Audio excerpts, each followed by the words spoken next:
시청자 여러분 안녕하십니까. 뉴스7의 김명우입니다. 정부의 의대 증원에 반발해 10,000명에 달하는 전공의들이 병원을 이탈한 지 벌써 한 달입니다. 그동안 환자들과 가족들의 고통이 어떠했는지는 다른 설명이 필요 없어 보입니다. 하지만 전공의들은 물론이고 병원을 지탱해오던 의사, 의대 교수들마저 집단 사직서를 낼 기세입니다.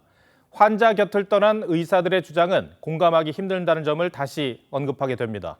이런 가운데 공공의료의 중추인 국립중앙의료원장이 환자 곁을 지켜달라고 호소했습니다. 더 구체적인 내용은 김연아 기자가 전해드리겠습니다. 우리나라 공공의료를 총괄하는 국립중앙의료원 주영수 원장이 긴급 기자간담회를 자청해 전공의들의 조속한 복귀를 호소했습니다. 모든 전공의들은 여러분들을 기다리는 환자들 곁으로 하루빨리 돌아와 주시길 간곡히 부탁드립니다. 주 원장은 지난 15일 의료원 소속 전문의 협의회가 전공의 지지 성명을 낸 데 대해서 동의할 수 없다고 했습니다. 의료계에서 위치가 무거운 의료원의 이름으로 전문의들이 비이성적 대응을 예고한 것에 참담한 심정이라고 밝혔습니다. 현재 의료원에선 전공의 71명 중 55명이 이탈한 상황입니다. 특히 교수들의 집단행동 결의를 향해선 절망스럽다며 태도 변화를 촉구했습니다. 의사들의 체계 안에서는 가장 정점에 계신 분들이 이렇게 얘기를 하실 수 있다는 것에 대해서 상당히 절망스럽습니다. 하지만 의대 교수들의 사직 움직임은 본격 확산되고 있습니다. 내일 서울의대 교수들이 총회를 열고 19일과 25일 중 사직서 제출 시점을 결정합니다. 앞서 전국의대 교수 비대위 소속 교수들도 25일 사직서 제출을 결의했습니다. 이 같은 교수들 움직임에 복지부는 오늘 중앙사고수습본부 회의를 열고 환자 생명과 건강을 위협할 수 있어 심각한 우려를 표한다고 밝혔습니다. TV조선 김연아입니다. 동네 일반 병원, 즉 개원이들이 이 의사 증원 사태에 가담할 뜻을 밝혀 의료계 전방위에서 정부를 압박하는 모양새입니다. 사태 해결이 안 되면 집단 행동에 나설 수밖에 없다고 하는데 주 40시간 축소 근무 등 준법 투쟁에 나서겠다고 밝혔습니다. 이어서 배상윤 기자입니다. 대한개원의협의회가 오늘 기자회견을 열고 의대 증원을 둘러싼 갈등에 대해 입장을 밝혔습니다. 이들은 복지부가 의대 증원에 대한 구체적인 방안을 내놓지 않았다며 대화를 요구했습니다. 정부가 이를 받아들이지 않으면 준법 투쟁에 나서겠다고 선언했습니다. 주 5일 근무를 저희도 했으면 합니다. 앞으로 이런 상황이 계속된다면 의사들이 피로도를 느끼고 준법 투쟁으로 주 40시간 근무를 하지 않을까라고. 동네 병원에 야간 주말 진료를 줄이는 방식이 예상되는데 구체적인 시기와 방법은 아직 논의되지 않았습니다. 개원의 협의회는 법률 검토를 거쳐 전공의들을 도와줄 방안을 찾아보겠다고 밝혔습니다. 집단 사직으로 생계가 어려워진 전공의들을 각 수련병원의 의국과 상의해 합법적으로 돕겠다는 설명입니다. 개원의들은 정부의 필수 의료 패키지가 알맹이 없이 급조된 것이라며 의료계와 근본 대책을 재논의하자고 했습니다. 의료인에 대한 법적 부담 완화, 필수 의료에 대한 적정 보상, 필수 의료에 대한 국가 책임을 강화해야 살릴 수 있는 것입니다. 다만 개원의 차원의 집단 유진 등 총파업 가능성에는 일단 선을 그었습니다. 정부는 이미 전국 지자체에 대응 지침을 내려보내 개원의 집단 행동 가능성에 대비하고 있습니다. TV조선 배상윤입니다. 총선을 24일 앞둔 정치권으로 가보겠습니다. 공천 과정에서 이른바 비명횡사 파장을 겪은 민주당 내부가 다시 술렁이고 있습니다. 과거 노무현 전 대통령 비하 발언을 한 양문석 후보의 공천을 놓고 계파 간 충돌이 또 벌어진 겁니다. 특정 계파를 공천에서 배제한 논란과는 결이 다른 갈등 양상이죠. 이 친노 친문 진영은 양 후보의 공천 재검토를 요구하고 있지만 이재명 대표는 그럴 생각이 없어 보입니다. 더 나아가 이재명, 이해찬, 김부겸 3명의 공동 선대위원장끼리도 의견이 엇갈리고 있습니다. 갈등이 증폭되는 상황에서 오늘 이런 일이 있었습니다. 김부겸 공동 선대위원장이 양 후보 면전에서 스스로 수습하라며 사실상 사퇴를 요구한 겁니다. 양 후보는 필요하다면 전당원 투표도 수용하겠다며 물러서지 않았습니다. 신유만 기자가 보도합니다. 심각한 표정의 민주당 김부겸 상임 공동선대위원장이 양문석 후보에게 다가가 말을 건넵니다.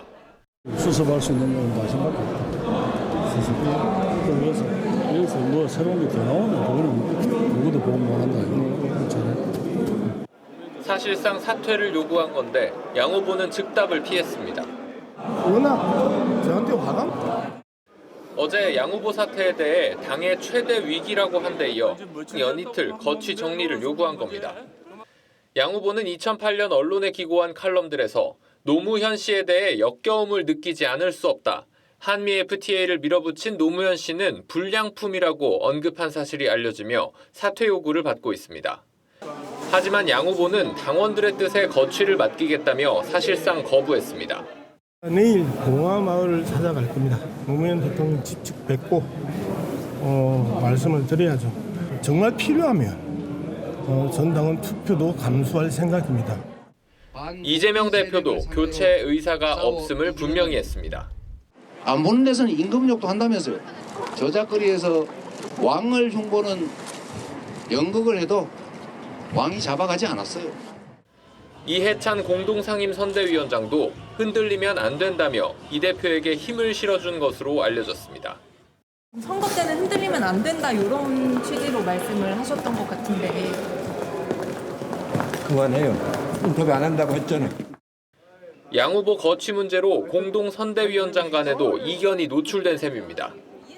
TV조선 신유만입니다. 양문석 후보의 공천 파장이 어떤 식으로 정리될지는 지켜볼 일입니다. 하지만 이해 친노, 지금의 친문계 반발이 심상치 않은 건 분명합니다. 이런 상황에서 양 후보의 추가 막말도 드러났습니다. 민주당 내부 상황은 최지원 기자가 더 자세히 전해드리겠습니다. 문재인 정부 청와대에서 국정상황실장에 지낸 윤건영 의원은 SNS에 대통령님을 매국노라 부른 사람이 민주당 후보라고 한다며 치밀어 오르는 분노를 참기 어렵다고 공개 비판했습니다. 그러면서 양문석 후보의 공천 재고를 요구했습니다. 청와대 대변인 출신인 고민정 최고위원도 이번엔 노무현 전 대통령을 지켜내겠다고 가세했습니다.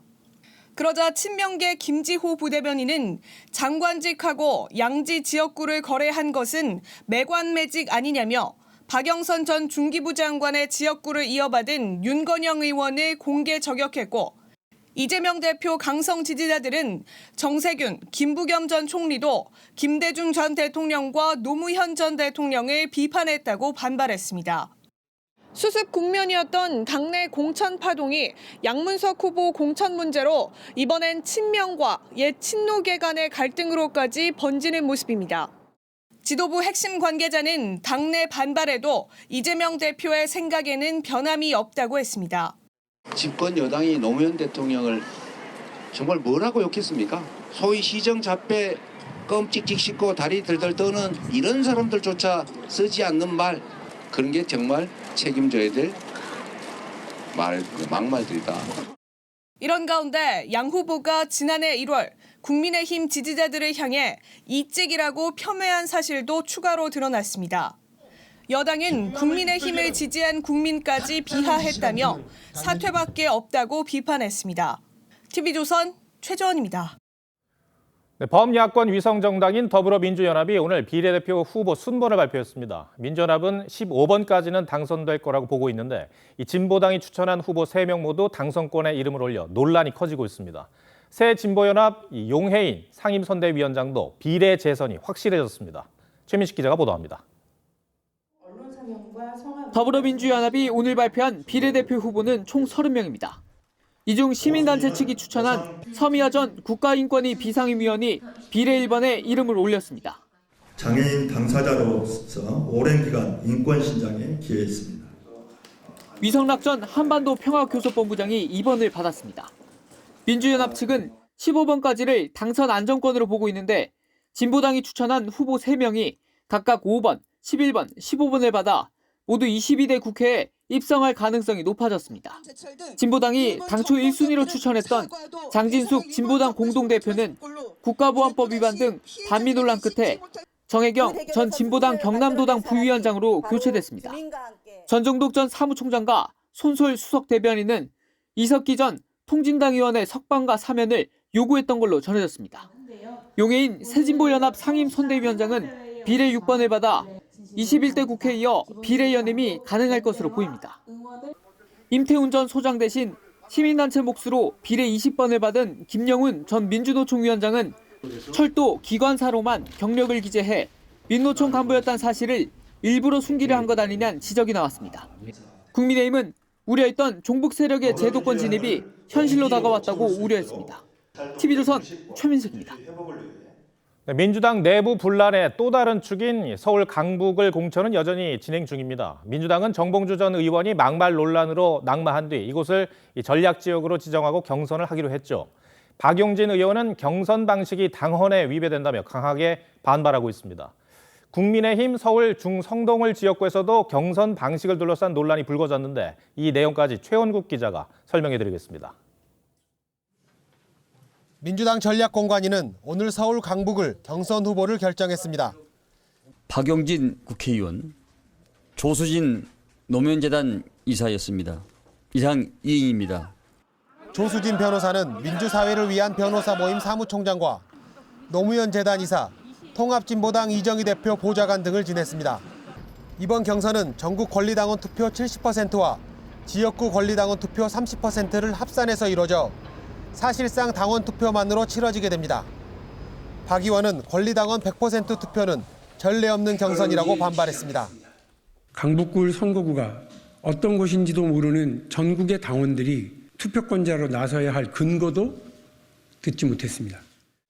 조 변호사는 여성 신인으로서 최대 25%의 가산점을 받지만 현역 의원 평가 하위 10%에 포함됐던 박 의원은 이번 전략 경선에서도 감산 페널티가 그대로 적용됩니다.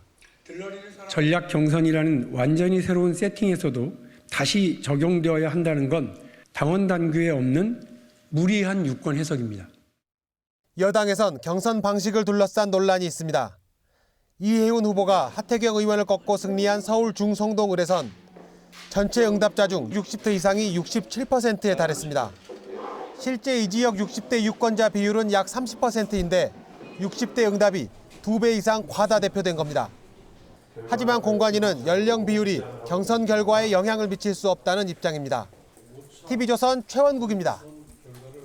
네, 선거가 임박하면서 여야 지도부는 전열을 정비하고 있습니다. 국민의힘은 중앙당사의 한동훈 위원장을 비롯해 나경원, 원희룡, 안철수 등 공동선대위원장들이 한자리에 모였습니다. 한 위원장은 거대 야당의 입법 독재를 끝내야 한다며 국회 심판론을 꺼내들었습니다. 여당 지도부 상황은 황병준 기자입니다. 첫 선대위 회의를 연 한동훈 비대위원장은 이번 총선 목표는 범죄 연대 세력인 야권의 국회 진입을 막는 것이라고 강조했습니다. 야당은 민주당 이재명 대표뿐 아니라 본인 방탄을 위한 조국 세력, 대한민국의 안보를 직격하는 통진당의 후예 세력까지 과거보다 더욱 독해졌습니다. 거대 야당의 입법 독재로 21대 국회가 민생과 동떨어진 정쟁으로 얼룩졌다며 국회 심판을 기치로 내건 겁니다. 공동선대위원장으로 회의에 참석한 원희룡 후보도 인천 계양을 선거에서 승리해 이재명 대표를 퇴출시켜 대화의 정치를 복원하겠다고 했습니다. 이재명을 치워야 모든 게 해결된다고 생각합니다. 국민 여러분이 치워주십시오. 나경원 후보는 정책 선거를 강조했습니다. 국민의 일상과 생활의 문제로 파고들어야 된다고 생각합니다. 정책 진검 승부를 펼쳐야 한다고 생각합니다. 이런 상황에서 대통령실 홍보수석을 지낸 김은혜 후보는 이종섭 호주 대사의 즉시 귀국과 황상무 시민사회 수석의 자진 사퇴를 요구했습니다. 국민의힘은 모레 선대위 발족식을 열고 공천 대상자 254명과 함께 총선 필승을 결의할 예정입니다. 마지막 경선에선 경북 구미을 강명구, 경기 포천 가평에선 김용태 전 최고위원이 승리해 공천을 확정지었습니다. 국민의힘은 장해찬, 도태우 후보의 공천 취소로 공석이 된 대구 중남구와 부산 수영구 후보도 이르면 오늘 밤 확정할 예정입니다. TV조선 황병준입니다. 더불어민주당은 총선 후보자 대회를 열었습니다. 출마가 확정된 후보에게 공천장을 주는 자리였는데 정권 심판 의지를 다졌습니다. 이재명 대표는 이틀째 수도권 유세 지원에 나서며 연일 윤석열 정부와 각을 세웠습니다. 과반 의석 달성 의지도 거듭 밝혔습니다. 야당 상황은 황선영 기자입니다. 파란 점퍼를 입은 민주당 총선 후보자들이 한자리에 모여 피켓을 듭니다. 경제 폭망, 민생 파탄, 못 살겠다, 심판하자. 심판하자, 심판하자, 심판하자. 출마가 확정된 후보자들에게 공천장을 나눠준 민주당 선대위는 4월 10일은 국민이 집권 여당의 지난 2년을 심판하는 날이라며 벌써 우리 쪽으로 김이 나고 있다고 했습니다. 김이 나기 시작하면 그다음부터는 못 막는 겁니다. 제가 다녀보니까 벌써 우리 쪽으로 김이 나오기 시작하는 것 같습니다. 파란 호루라기를 목에 걸고 지원 유세에 나선 이재명 대표는 연일 윤석열 정권 심판을 강조했습니다. 이 경고의 이 호루라기입니다. Stop! Mr. President, Young! 헬로윈 참사 책임론부터 이종섭 호주대사 출국 등을 언급하며 견제를 위한 과반 의석을 만들어달라고 호소했습니다. 윤 대통령을 향해 회초리를 들어야 한다면서도 회초리를 들어 안 되면 해고해야 한다며 또다시 탄핵을 시사했습니다. 왕이 되고자 하는 것 같습니다. 야단 쳐서 안 되면 회초리를 들고 회초리를 들어도 안 되면 그 다음에는 해고해야 합니다. 민주당은 오늘 소속 비례대표 의원 6명을 추가 제명해 위성정당으로 보낼 의원을 모두 8명 확보했습니다. TV조선 황선영입니다. 고척돔 주변은 오늘 하루 종일 들썩였습니다. 명경기를 한국에서 볼 수 있는 기회에 국내 팬들은 물론이고 일본에서도 건너왔습니다. 아쉽게 예매 전쟁을 뚫지 못한 팬들도 경기장 밖에서 설렘을 즐겼습니다. 정은아 기자입니다. 고척돔 경기장에 메이저리그 경기를 알리는 대형 플래카드가 내걸렸습니다.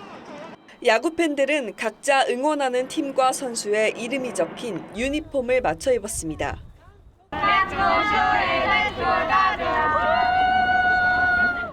경기 시작 2시간 전부터 몰리기 시작한 팬들로 고척돔을 올라가는 언덕은 사람들로 가득 찼습니다. 고척돔 가는 길은 인근 지하철역부터 쏟아져 나온 사람들로 길게 줄이 생겼습니다.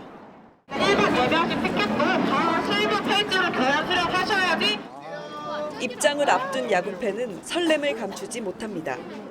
1시간 반 동안 계속 새로 고침하면서 했더니 2자리 먹게 돼서 오게 됐어요. 일본인 노부부는 오타니 선수를 보기 위해 직접 한국을 찾았습니다. 数年前からね、二刀流やりだした頃から応援してます。ゴーゴー大谷。 다음 경기 관람을 앞두고 미리 고척돔을 찾은 열성 팬도 보입니다. I'm going to the Wednesday-Thursday game, the Dodger game. We're just at the stadium today getting the layout. 예매 전쟁을 뚫고 경기를 직관한 팬도, 표를 구하지 못해 경기장 밖에서 아쉬움을 달랜 팬도, 오늘 하루는 모두에게 잊지 못할 야구 축제의 날이었습니다. TV조선 정은아입니다.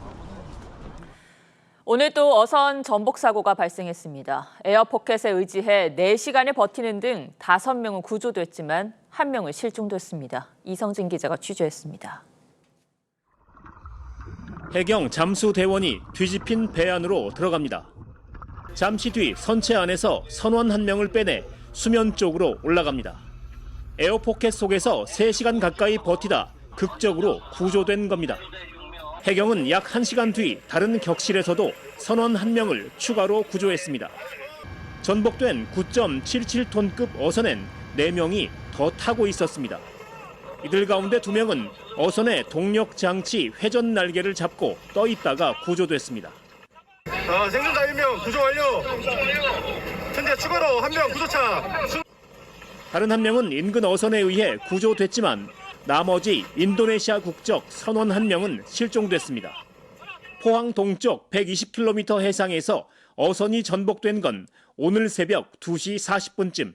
사고 해역에는 어제 오후 4시를 기해 예비 풍랑특보가 내려진 상태였습니다. 해경은 어선이 귀향을 하다 높은 파도를 맞고 뒤집어진 것으로 보고 정확한 사고 경위를 조사하고 있습니다. 갑판상에 파도가 맞아서 한상에 급격하게 파도물이 배수가 안 된 상태에서 전복됐다. 해경은 풍랑주의보 속에서도 대형 함정을 투입해 실종자 수색을 계속하고 있습니다. TV조선 이성진입니다. 고속도로에서 차량 석 대가 연달아 부딪히면서 한 명이 숨지는 사고가 발생했습니다. 서울 구룡터널 인근에서는 한 운전자가 차로를 바꾸려다가 잇따라 추돌하면서 일대가 극심한 혼잡을 빚었습니다. 곽승한 기자입니다. 승용차 왼편이 사고 충격으로 종이장처럼 구겨졌습니다.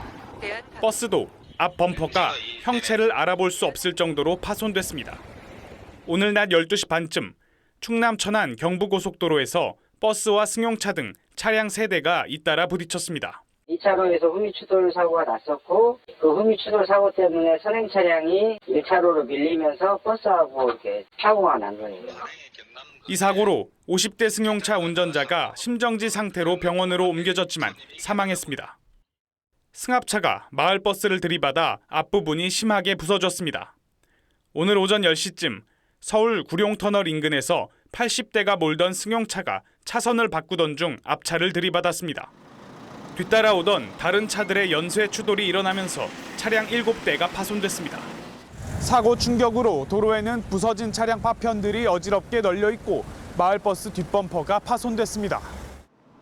이 사고로 13명이 부상을 입고 이 중 5명은 병원으로 옮겨져 치료를 받았습니다. 오늘 새벽 2시 50분쯤에는 서울 구로구의 한 주차장에 세워져 있던 차량에서 불이 나 30분 만에 진화됐습니다. 이 화재로 화재 차량 한 대가 모두 탔지만 인명피해는 없었습니다. TV조선 곽승환입니다.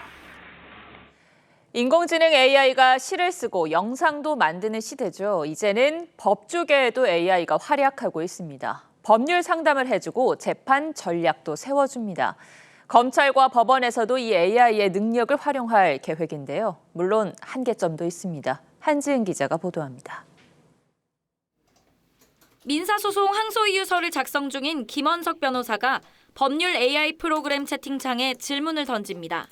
그러자 5분도 채 안 돼 AI가 법조항을 토대로 재판 유불리를 설명합니다. 상대방의 서면이라든가 제 서면을 검토를 좀 해달라, 약점, 강점 이런 것들을 분석해달라고 할 때도 좀 사용하는 편입니다. 의뢰인이 상담 내용을 남기면 AI가 주요 쟁점을 분석해 담당 변호사에게 전달하기도 합니다. 민사, 형사, 행정, 가사 등 여러 분야에서 역량을 발휘할 수 있을 것으로 기대를 하고 있고요. 법조계에서도 AI 기술을 기반으로 한 서비스가 확산되고 있습니다. 2021년 7천억 원 규모였던 글로벌 법률 AI 시장은 2032년까지 약 8조 4천억 원 규모로 성장할 전망입니다. 검찰은 진술과 수사 정보를 요약하고 서류 초안을 작성하는 AI 수사관 도입을 검토 중이고 사법부도 재판 지연을 막기 위해 AI 기술을 활용할 방침입니다. 사법 서비스 편의성의 획기적 개선을 위한 방안도 마련되어야 합니다. 하지만 판결문 공개가 제한적이라는 점은 한계로 지적됩니다. 법조 AI 자체가 학습할 데이터가 없기 때문에 완벽하고 종합적인 AI로 만들 수가 없는 거죠. AI가 내놓는 답변의 정확도를 높이는 것도 해결해야 할 과제입니다. TV조선 한지은입니다. AI 발전 속도가 빨라진 가운데 유럽연합이 세계 최초로 AI 규제법을 내놨습니다. 기술 오남용을 막기 위한 방지책이다. 아니다. 첨단 기술 개발의 옥죄는 족쇄다. 이렇게 논란이 분분한데 산업부 장혁수 기자와 따져보겠습니다. 자, 장 기자, AI 기술이 상상한 대로 실현되고 있습니다. 이번에는 생각하고 또 행동하는 로봇이 나왔더라고요. 네, 맞습니다. 정말 사람과 똑 닮은 모습이었는데요. 화면으로 먼저 한번 보시죠. Great. Can I have something to eat? Sure thing. Can you explain why you did what you just did while you pick up this trash? On it. So I gave you the apple because it's the only edible item I could provide you with from the table. 이 자연스러운 동작과 스스로 판단하는 모습이 소름 돋을 정도인데요. 챗GPT를 만든 오픈AI의 인공지능이 탑재된 최신형 휴머노이드 로봇입니다. 이 시각적으로 상황을 인식하고 본인 행동에 대한 평가까지 논리적으로 해냈습니다. 지난주에 그 모습이 공개가 되니까 사람들은 AI 발전이 놀랍다, 미래 광고의 한 장면 같다면서도 몇 년 후면 인간들은 벙커에서 살 것 같다라는 충격적인 반응을 보이기도 했습니다. 일자리를 뺏길 날이 머지 않은 것 같다라는 생각이 들더라고요. 네, 최근에 산업연구원에서 내놓은 자료를 보면 국내 전체 일자리의 13.1%인 327만 개가 AI로 대체될 수 있다는 전망이 나왔습니다. 특히 이 건설, 제조, 정보통신 분야에서 그 대체 속도가 좀 빨라질 거라는 관측이 나왔습니다. 네, 이러다 저와 장 기자의 역할을 대체할 AI가 보편화될지도 모르겠습니다. 그래서 유럽연합이 승인한 AI 규제법에 더 시선이 가던데요. 어떤 내용이 담겼습니까? 네, 이번에 승인된 AI 규제법은 국가 차원에서 AI 산업을 통제하는 첫 번째 법안입니다. 이 AI 기술에 대한 인류의 우려가 어느 정도인지 가늠해 볼 수 있는 잣대이기도 한데요. 유럽연합은 AI 기술을 4가지 등급으로 분류해서 규제를 했습니다. 먼저 이 최고 등급인 용인할 수 없는 위험에는 안면인식 기술을 국가 안보를 이유를 들어서 제한을 합니다. 이 기술이 개인의 프라이버시와 데이터 보안에 심각한 위협이 된다는 우려가 깔려 있습니다. 예. 고위험 등급에는 이 자율주행, 의료 장비 등의 AI 기술이 포함이 됐는데 학습 데이터는 반드시 문서로 남겨야 하고 사람이 진행하는 외부 감사도 의무화하도록 했습니다. 그리고 딥페이크 영상이나 이미지는 AI로 조작된 컨텐츠라는 표기가 꼭 있어야 합니다. 네. 이 규제법은 연말부터 단계적으로 도입이 되는데 위반한 기업에는 전 세계 매출의 최대 7%라는 과징금을 부과하기로 했습니다. 우리나라나 다른 나라에서도 이런 규제 움직임이 있습니까? 네, 지난해 11월에 영국에서 우리나라와 미국 등 28개국이 모여서 사상 처음으로 AI 정상회의를 열었습니다. 여기서 AI 오남용에 대한 위험에 공감을 하고 규제를 골자로 공동선언을 발표했습니다. 아직까지 구체적으로 드러난 건 없지만 이 나라마다 AI 규제 법안을 준비 중인 걸로 알려졌습니다. 이런 움직임에 대해서 AI 업계는 반발하고 있습니다. 오픈 AI의 샘 올트먼은 이 규제 법안이 챗 GPT를 유럽에서 퇴출시킬 수도 있다고 했고요. 페이스북 운영사인 메타에서도 AI의 잠재성은 개방성의 핵심이다. 이렇게 에둘러 비판을 했습니다. 네, AI 기술이 발전하면 할수록 규제냐 개방이냐 이 논란은 더 커질 것 같습니다. 장 기자 잘 들었습니다. 네, 한 대기업이 자녀를 낳은 직원에게 거액을 지급해서 화제가 됐죠. 중소기업들도 다양한 출산 지원책으로 인재들을 붙잡고 있습니다. 사택을 제공하거나 격주에 4일만 근무하는 등 파격적인 혜택을 주고 있습니다. 강석 기자가 취재했습니다. 사내 커플인 백지은 씨 부부. 회사가 제공한 사택에서 살고 있어 부동산 대출 부담이 사라졌습니다. 부동산 금리가 폭등할 때였어가지고 엄청 고민이 많았었어요. 선뜻 제안을 해주셨고 거기서 이제 마음적으로 이제 주거 쪽으로 안정이 돼가지고. 회사는 직원이 370명인 중소기업. 지난해부터 신혼부부들에게 사택을 제공하고 있습니다. 이 회사는 지난해 12월부터 격주 금요일 휴무 제도를 도입했습니다. 육아휴직도 부담 없이 쓸 수 있습니다. 결혼도 여기서 하고 육아휴직도 부담 없이 갔다 올 수 있는 거에 대해서 임신 계획을 했고요. 직원 200명 규모의 한 화장품 회사. 4년 전 출퇴근 시간을 자유롭게 하는 유연 근무를 도입했는데 그해 0.57명이었던 직원 출산율이 2년 뒤 2.7명으로 5배 정도 높아졌습니다. 주 2회 재택근무도 도입했는데 지난해 아이를 낳은 직원이 15명이나 됐습니다. 육아나 결혼이나 출산이나 이런 좀 좋은 소식이 있으면 전 구성원이 함께 축하하는 문화를 가지고 있는데 강릉의 한 호텔 리조트 업체는 아이 한 명당 5천만 원씩 최대 2명까지 출산 지원금을 지급하고 있습니다. TV조선 강석입니다.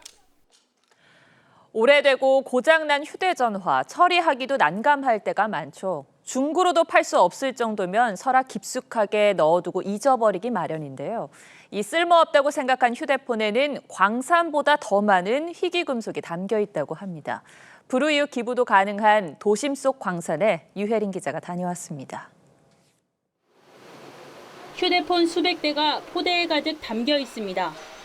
2004년에 출시된 가로 본능, 2009년에 출시된 매직콜 등 10년 이상 방치됐던 제품들로 전국에서 수거됐습니다. 서랍에 방치되어 있다가 뒤늦게 발견하시는 분들이 있으세요. 그래서 지금까지도 구형 핸드폰들이 많이 들어오고 있고요. 휴대폰 1톤엔 금, 코발트, 리튬 등 1,000만 원어치 희소금속이 담겨 있습니다. 금강원석 1톤에서 추출할 수 있는 금의 양은 4g이지만 휴대폰 1톤에선 50배 많은 200g을 추출할 수 있습니다. 지난해에만 75톤 이상 수거돼 7억 6천만 원어치 자원이 모였습니다. 그냥 버리면 휴대폰 속 납과 카드뮴 등 유해 물질이 환경을 오염시킬 수 있어 반드시 전문기관에서 처리해야 합니다. 지금까진 체계적인 수거 시스템이 없어 재활용이 쉽지 않았는데 한 휴대폰 제조사가 물류회사와 손잡고 수거 서비스를 만들었습니다. 방치되어 있던 휴대폰을 모아서 재활용하게 되면 새로운 자원에 대한 사용을 줄일 수 있고 환경 부담도 줄일 수 있습니다. 온라인으로 신청한 뒤 전용 가방에 넣어 문 앞에 놓으면 됩니다. 휴대폰 한 대당 1,000원을 돌려주고 이와 별개로 최대 800원씩 기부도 돼 환경과 이웃 모두를 챙길 수 있습니다. TV조선 류혜림입니다. 러시아 대선이 우리 시간으로 내일 새벽이면 마무리될 것으로 보입니다. 푸틴 대통령에 대한 저항 움직임도 나타나지만 사실 당선은 이미 정해진 것이나 다름없습니다. 옛 소련 시절 스탈린의 29년 독재를 넘어서는 30년 장기 집권의 길이 곧 열립니다. 신은서 기자가 5선 확정을 앞둔 푸틴 대통령에 포커스를 맞췄습니다. 정유 공장에 불길이 치솟고 주택가에선 폭발이 일어납니다. 우크라이나가 러시아 접경지에 공세를 강화한 데 이어 수도 모스크바까지 무인기 공격을 시도했다고 러시아 측이 밝혔습니다. 국경에선 양측 간 치열한 전투가 계속되고 있습니다. 러시아 내부에서도 선거 방해 혐의로 10명 넘게 체포됐고 마지막 날 정오엔 투표소에 모이자는 저항운동도 예고됐습니다. 하지만 선거는 착착 진행돼 푸틴 대통령의 5선 성공은 기정사실로 받아들여지고 있습니다. 80% 넘는 역대 최고 득표율까지 예상되는 상황입니다. We condemn Russian presidential elections in temporarily occupied areas within the internationally recognized territory of Ukraine. 옛 소련 시절 정보요원 출신인 푸틴은 총리이던 1999년 옐친 전 대통령의 사태로 대통령 권한대행을 맡은 이후 현재까지 권력을 놓지 않고 있습니다. 우리나라 역대 대통령 5명과 모두 정상회담을 했을 정도입니다. 러시아에도 대통령 사면임 금지 조항은 있었습니다. 이 때문에 잠시 총리로 물러나기도 했지만 2020년 헌법을 바꿔 장기 집권의 길을 열었습니다. Обсуждается конституционное положение о том, что одно и то же лицо не должно занимать должность президента Российской Федерации более 2 сроков подряд. 푸틴은 5선이 확정되면 2030년까지 6년간 러시아를 더 통치하며 30년 장기 집권 기록을 쓰게 됩니다. 독재자였던 옛 소련 스탈린 공산당 서기에 29년 집권 기록마저 넘어서는 겁니다. 푸틴은 다음 대선에도 출마를 할 수 있는 만큼 장기 집권을 넘어 84살이 되는 2036년까지 사실상 종신 집권 가능성도 거론됩니다. 푸틴은 대선 이후 또 다른 종신 집권 국가인 북한 방문을 공언했는데 김정은은 푸틴이 선물한 차를 타고 시찰에 나섰습니다. 뉴스7 포커스였습니다. 이번 총선에선 눈에 띄는 3자 구도가 적지 않습니다. 저희 취재팀이 아직 후보가 확정되지 않은 곳을 제외하고 3자 구도를 전수조사해봤더니 오늘까지 전국 254개 선거구 가운데 75곳에 달하는 것으로 파악됐습니다. 양당이 접전인 지역에선 이 3자 구도가 승부의 주요 변수가 될 것으로 보입니다. 박지호 기자 리포트 전해드리고 뉴스야 이어가겠습니다. TV조선 전수조사 결과 전국 254개 선거구 가운데 오늘 현재까지 3자 구도가 형성된 곳은 75곳입니다. 이 가운데 수도권에선 서울 14곳, 경기 20곳 등 모두 38군데에서 3자 대결이 펼쳐지게 됐습니다. 서울 종로와 영등포 갑, 경기 화성을, 화성정 등에선 국민의힘과 민주당, 개혁신당의 후보들이 맞붙는데 개혁신당은 양당에 실망한 수도권 유권자를 최대한 공략하겠다는 전략입니다. 반면 서울 영등포을과 동작갑, 인천 부평을, 경기 부천을 등에선 새로운 미래가 3자 구도에 가세했습니다. 대체로 민주당 지지세가 강한 지역으로 민주당 공천 파동에 등 돌린 지지층을 흡수하겠다는 전략으로 읽힙니다. 전체적으로 민주당과 국민의힘, 개혁신당 구도는 50곳, 양당과 새로운 미래 구도는 15곳입니다.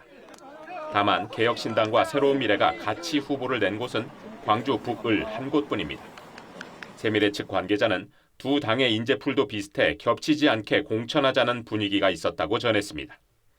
두 당은 각각 70곳 이상의 지역구 공천을 공언하고 있어 3자 구도 선거구가 100곳에 육박할 가능성도 있습니다. TV조선 박지호입니다.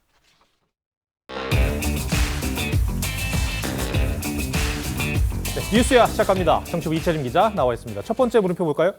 네, 오늘 첫 번째 물음표는 야당 이유 있는 자신감입니다. 예. 최근에 민주당이 지역구 의석수를 한 140석 이렇게 예상을 했던데 그 얘기를 해보자는 거죠? 그렇습니다. 지난주에 한병도 민주당 전략본부장이 지역구 의석수는 130에서 140석 정도, 비례로는 13석 정도를 얻을 것 같다고 예측을 했죠. 공천 과정에서 드러난 잡음으로 당 안팎이 시끄러웠는데도 현재 민주당 지역구인 138석 대부분을 지킬 수 있다는 판단을 하고 있는 겁니다. 반대로 여당은 최선을 다하겠다면서 예상 의석수를 밝히지 않고 있는데요. 직접 들어보시죠.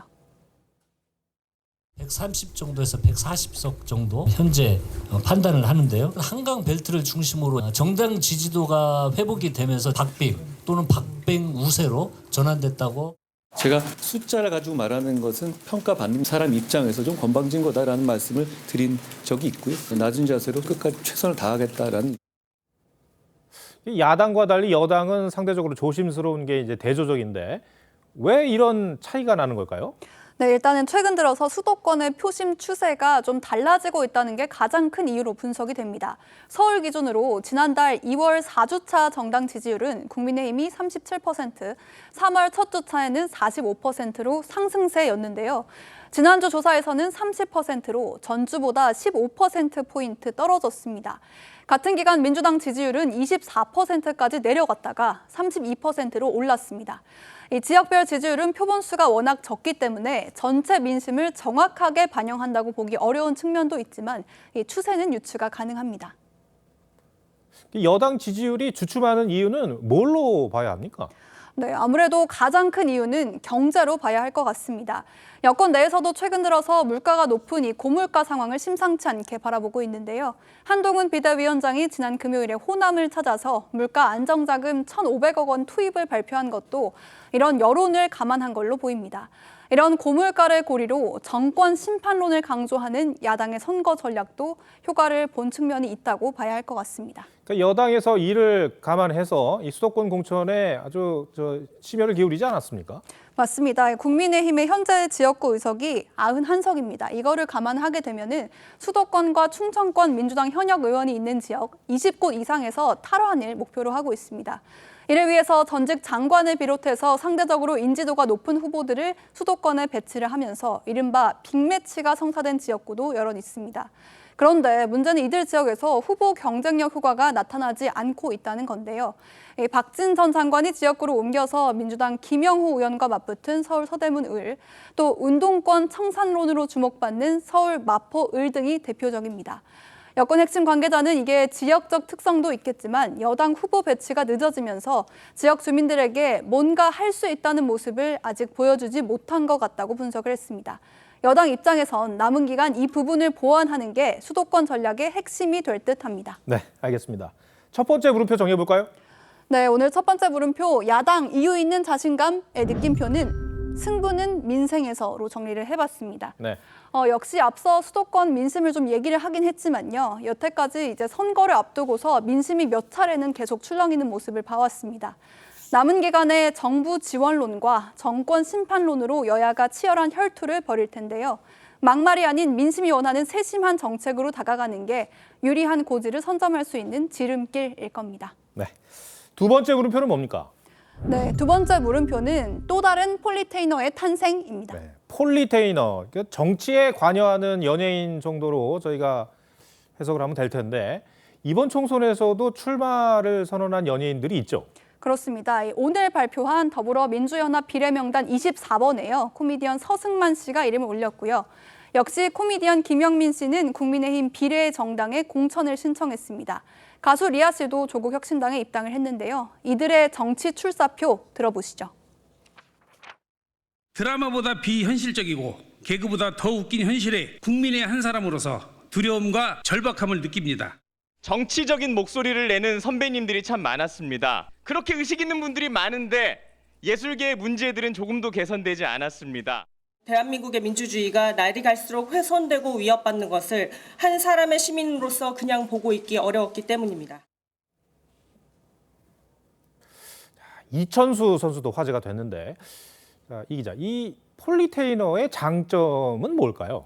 네, 이 운동선수 이천수 씨가 국민의힘 원희룡 후보의 선거 운동을 같이 하고 후원회장까지 맡으면서 연일 화제가 되는 거 알고 계실 겁니다. 이 폴리테이너의 대중적 인지도와 영향력은 후보 또 나아가서 당 지지율에도 보탬이 되기 때문에 정치권에서도 선호를 하는 편입니다. 배우 이원종 씨는 민주당 허영 후보, 배우 문성근 씨는 조국혁신당의 공동 후원회장으로 활동 중이기도 합니다. 네. 그런데 이제 과거 사례를 보면 이들에 대한 대중들의 평가가 그렇게 후했던 것 같지는 않아요. 네, 코미디언 고 이주일 씨나 아니면 배우 이순재 씨 이런 분들도 과거 국회의원을 지냈던 거 기억하실 겁니다. 하지만 정치인으로서 뛰어난 의정 활동으로 재선까지 한 경우는 거의 없었던 것도 사실입니다. 최근에 이 원조 폴리테이너 김재동 씨가 이런 말을 했습니다. 그간의 정치적 발언 때문에 노려보는 분도 욕하는 분도 있었다면서 이제는 웃기는 일을 하고 싶다며 과거 활동을 후회하는 듯한 발언을 하기도 했습니다. 네, 알겠습니다. 두 번째 물음표도 정리해 주시죠. 네, 두 번째 물음표, 또 다른 폴리테이너의 탄생의 느낌표는 사랑보다 미움받을 용기로 정리를 해봤습니다. 네. 흔히들 연예인은 대중의 사랑을 먹고 사는 직업이다 이런 말을 하잖아요. 그런데 정치인은 반대로 대중의 부정적인 존재로 인식되는 경우가 많습니다. 이 특정 후보를 지지하는 것도 출마하는 것도 자유지만요. 대중에게 받던 사랑을 잃어버리는 선택이 될 수도 있다는 걸 먼저 알아야 할 겁니다. 네, 알겠습니다. 이채림 기자, 잘 들었습니다.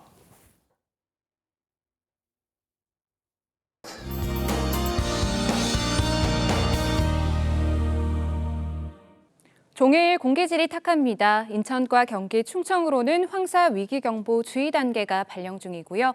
여전히 서쪽 지역과 강원에는 미세먼지 특보가 내려져 있습니다.